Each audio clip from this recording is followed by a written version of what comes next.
Welcome to Bodhicitta Practice. I'm YaDevi. We'll first start with a kind of introduction to the practice of bodhicitta, which is the four immeasurables: boundless love, boundless compassion, boundless joy, and boundless equanimity. This practice lays the groundwork for you to progress in your meditation practice, and also to progress as a fully spiritual human being. These are really bedrock spiritual values. A lot of traditions talk about these, and not as immeasurables, but as virtues. And a lot of it gets stuck in our heads. And what I love about bodhicitta practice is that it centers us in that seat of love, the spiritual heart. All four of them help us really be working from that center rather than up in our intellect. So you have the option to prepare for your seated practice, either sitting in a chair with your feet flat on the floor, your eyes open, if you like. If you want to try to do a little bit of Shambhavi Mudra at the same time as you're practicing bodhicitta, helps you balance that inside experience, internal experience, with what's happening around you. And of course, it's always really good practice to stay internally focused by gently closing the eyes. So either way that you choose to practice and you can alternate between those two, of course, I trust you to do that well. And then the next thing that you'll do is begin to cultivate a really slow, easy breath. In and out through the nose.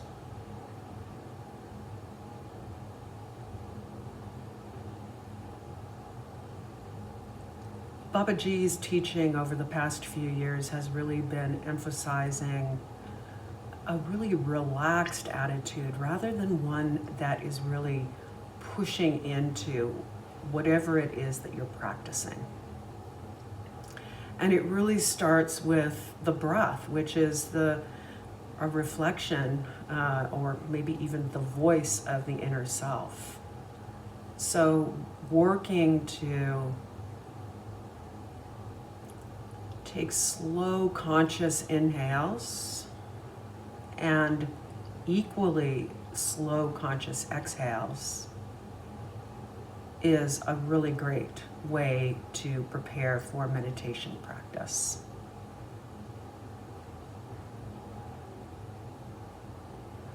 And so I'll guide you into the four immeasurables, beginning with boundless love.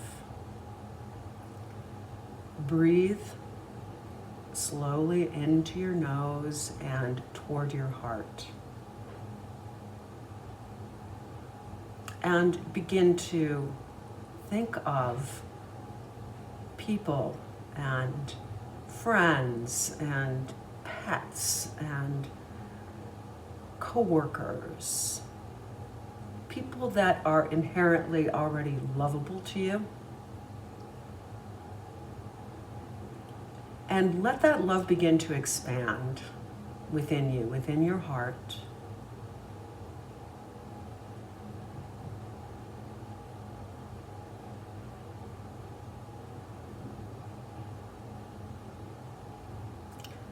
And allow it to extend to those that may not be so lovable to you. And also to those you haven't met, to all sentient beings.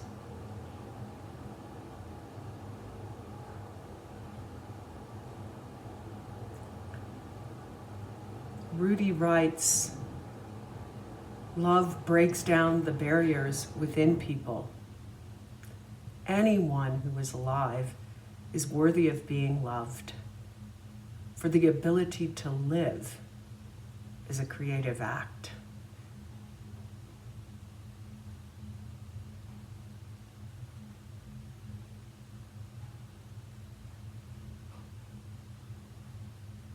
So even as we're gifted with life, this is such a radical teaching, because to stay alive is an inherently creative act or series of acts worthy of love and respect.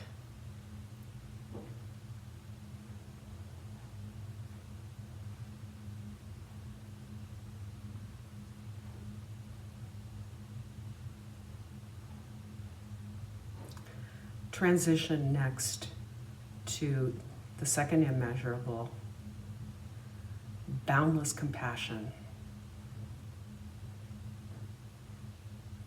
This is a cousin of love. I feel that. I feel that compassion is a bit easier for me to generate personally.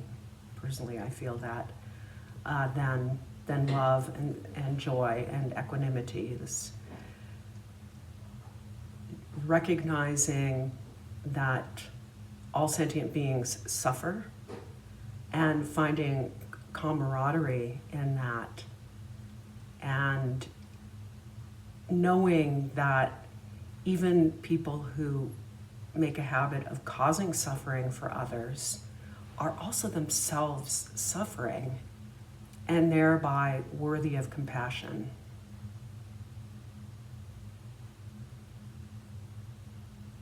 It's easy to feel compassion for the people that we love already.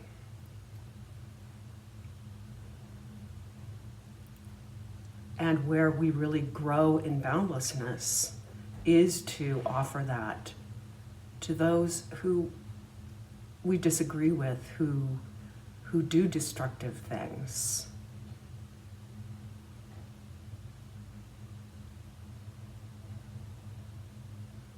You yourself may be aware of times when you've caused suffering, either intentionally or unintentionally.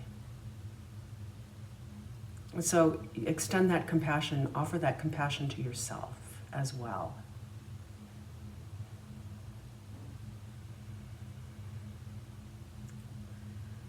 And as your compassion grows more boundless, you see how much all sentient beings want the same things: love, health, peace, security,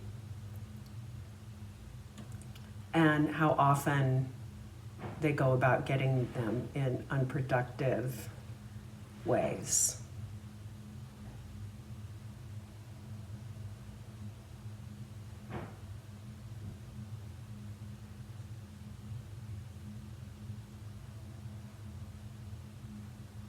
Take another one of those expanding, slowly expanding breaths. Perhaps lengthening the exhale a little bit more than the inhale. As you begin to work with boundless joy.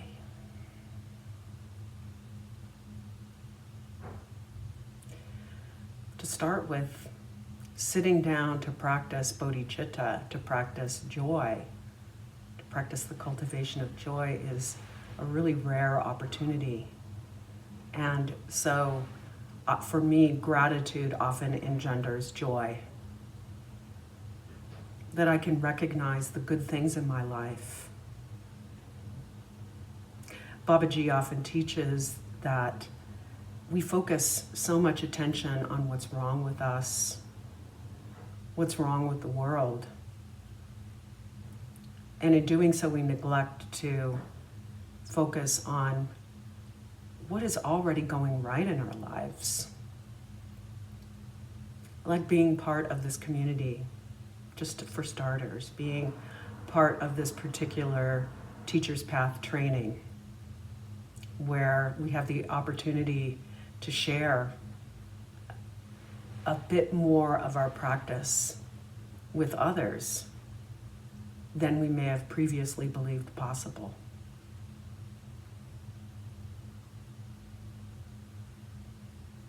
Think of what and whom gives you joy. It may be one person or one thing at this moment. And allow yourself to expand into that memory.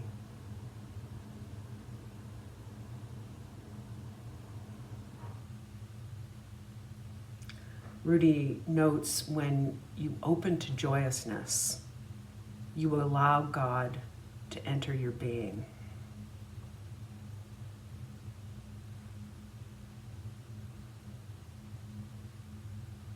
You make that space for the divine to express. When I see Babaji, I feel that. I feel that he has expanded his awareness of God. He's allowed God to enter his being. And it just uplifts me because I know that it's possible for me and his other students.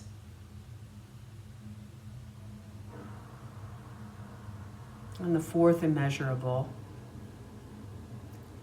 boundless equanimity. I've come to think of this as the rest and digest immeasurable, where after the effort of planting seeds of love and compassion and joy and trusting that they're sprouting within us, now you just get to rest and let the process proceed without striving,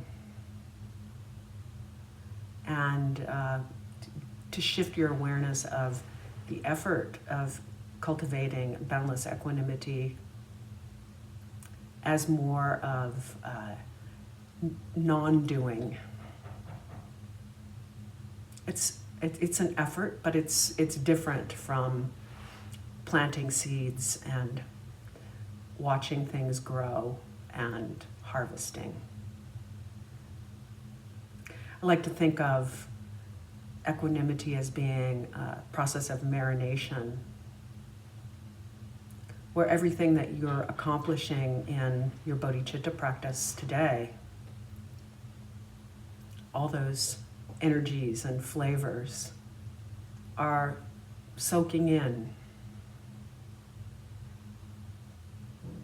And of course, bodhicitta also exercises openness to boundlessness. So that in itself makes you more receptive.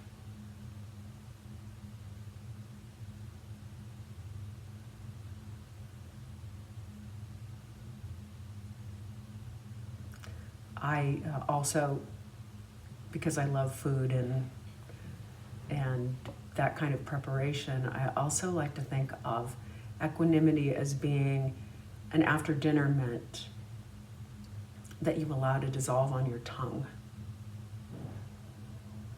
You're not chewing it, you're just accepting the nourishment, accepting the delight.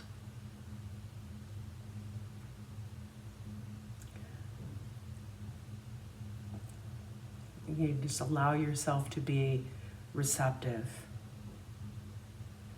and totally confident in your process.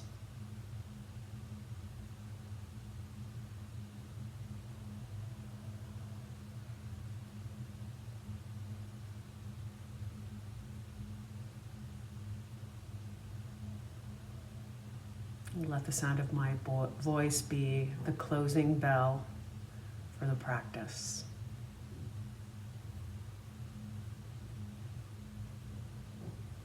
Namaste.